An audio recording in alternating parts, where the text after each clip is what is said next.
وإنا إن شاء الله لمهتدون.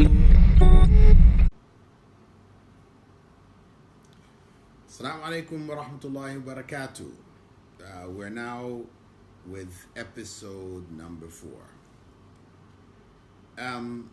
In our previous episode 2 and 3, we looked at the long-term goals, the short-term goals of Ramadan. And we were talking about this within the context of getting the most out of Ramadan, turning our Ramadan ritual into a Ramadan life-changing experience.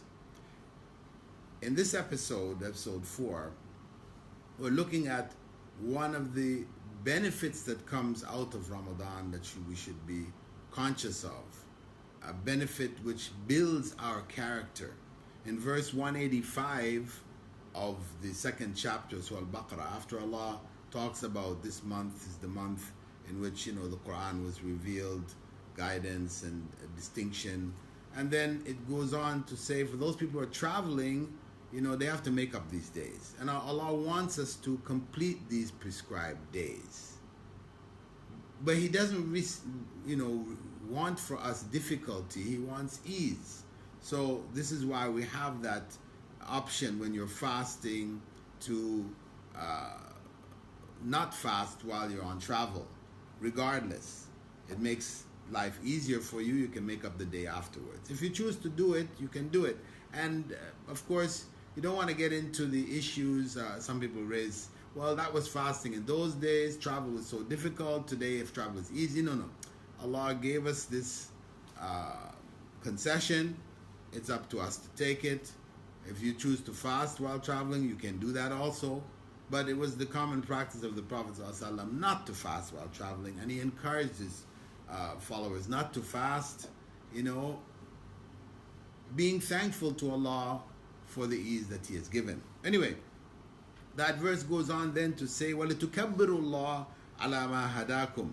So in order that you would praise Allah for what He has guided us to, لَعَلَّكُمْ تَشْكُرُونَ, in order that we would be grateful.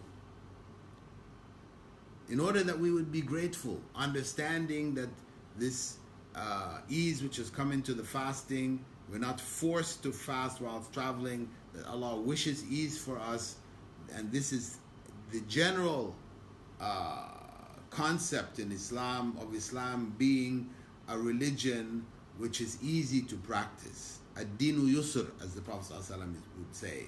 The religion is easy. Yassiru wa la tu'assiru. Make things easy for people. He said to those of knowledge, who were guiding others, make things easy for people, don't make it difficult. So this is the concept of ease that Allah has put, and within the fasting, Allah has put their ease for us in order that we be grateful. And gratitude then is one of the principles that should be extracted from the fast. Being grateful. We are able to eat. We have food to eat for suhoor and for iftar. There are many around the world who don't have. They are struggling to find anything to eat for suhoor and for iftar. So we should be grateful for what Allah has provided for us. We appreciate the food that we have more when we don't have it, when it's taken away from us, or when we can't partake of it. This helps us to appreciate that food more and be more conscious of not wasting, be very, very conscious because of so many people who have no means to feed themselves. So gratitude is a key principle, and actually it is the foundation of faith. Because if we're not grateful to God, then there's no faith. That's the bottom line. And that's why Allah put it as the very first words of our daily prayer, which we recite 17 times a day. Alhamdulillah, all gratitude is due to Allah.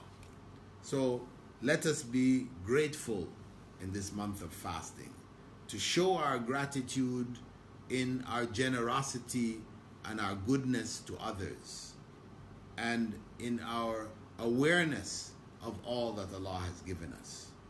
So, my brothers and sisters, let us be grateful in this month. Barakallahu feekum. Assalamu alaikum wa rahmatullahi wa barakatuh.